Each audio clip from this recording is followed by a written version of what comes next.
Saudara-saudari yang terkasih, hari ini hari Minggu biasa ke-21 tanggal 23 Agustus tahun 2015.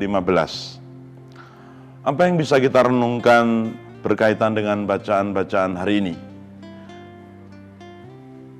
Para saudara yang terkasih, seringkali kita lihat di dalam kehidupan ada aneka macam krisis, ada aneka macam kesulitan, ada aneka macam tantangan dan kendala di dalam hidup.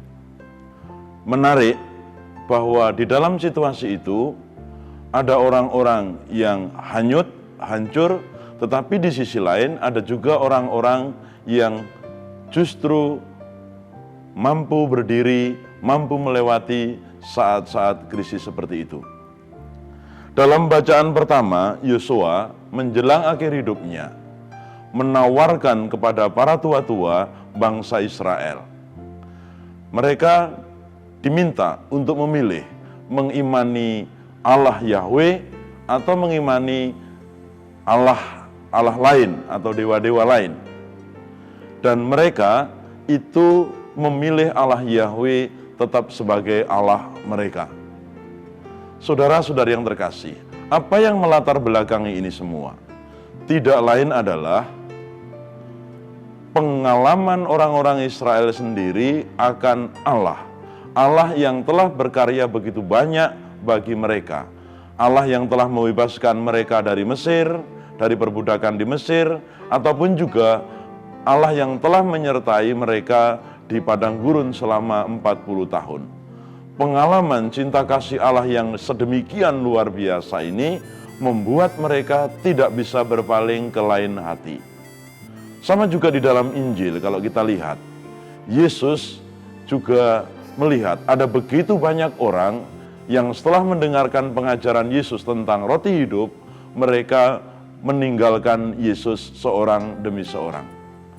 Dan pada kesempatan itu pula, Yesus juga menantang iman para murid. Khususnya Petrus di dalam Injil tadi yang mewakili murid-murid lain. Tidakkah engkau juga mau pergi seperti orang-orang itu? Dan Petrus mengungkapkan dalam jawabannya yang penuh dengan iman, Tuhan, kepada siapakah kami akan pergi? Sabdamu adalah sabda yang hidup, yang kekal. Kami telah percaya dan tahu bahwa engkau adalah yang kudus dari Allah. Para saudara yang terkasih, Petrus memiliki pengalaman tersendiri terhadap Yesus. Bahwa pribadi yang saat ini di hadapannya ini adalah sebagai putra Allah yang hidup. Pengalaman bersama dengan Yesus, pengajarannya, dan juga mujizat-mujizatnya membuat Petrus mampu melihat bahwa di balik kesederhanaan Yesus ini, kealahannya sungguh dihadirkan. Para saudara yang terkasih, hanya orang-orang yang memiliki pengalaman akan Allah yang akan tetap berpegang teguh pada ajaran Allah. Orang-orang yang memiliki pengalaman akan Yesus, karya Yesus di dalam hidupnya, mereka akan tetap berpegang kepada Yesus. Krisis dalam kehidupan senantiasa akan ada, tetapi hanya orang-orang yang memiliki pegangan hiduplah yang akan mampu melewatinya. Hari ini kita diteguhkan oleh pengalaman besar bangsa Israel sendiri dan juga pengalaman para rasul yang diwakili oleh Petrus ini. Kedua kelompok ini menyadari bahwa Allah yang mereka imani adalah Allah yang memberikan keselamatan, Allah yang memberikan pendampingan, Allah yang senantiasa menuntun membimbing kepada keselamatan. Maka terhadap Allah yang demikian ini tidak ada kata lain kecuali ikut Dia, mengimani Dia. Maka tidak heran para saudara yang terkasih kalau sang pemazmur di dalam refrennya tadi mengatakan, kecaplah betapa sedapnya Tuhan. Dan ini diulang sampai 2 kali.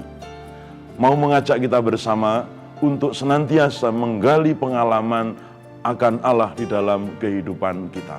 Allah setiap saat, setiap waktu senantiasa memberikan tindakan kasih-Nya. Persoalannya adalah apakah kita menyadari akan karya Allah dalam hidup kita ini? Semoga saudara sekalian, lewat pengalaman kita sehari-hari, lewat perjumpaan kita dengan orang lain, kita melihat karya Allah di dalamnya. Kita melihat karya keselamatan Tuhan di dalamnya. Dan dengan demikian, kita akan merasakan kegembiraan dan kita juga akan merasakan keselamatannya di dalam hidup kita. Tuhan memberkati.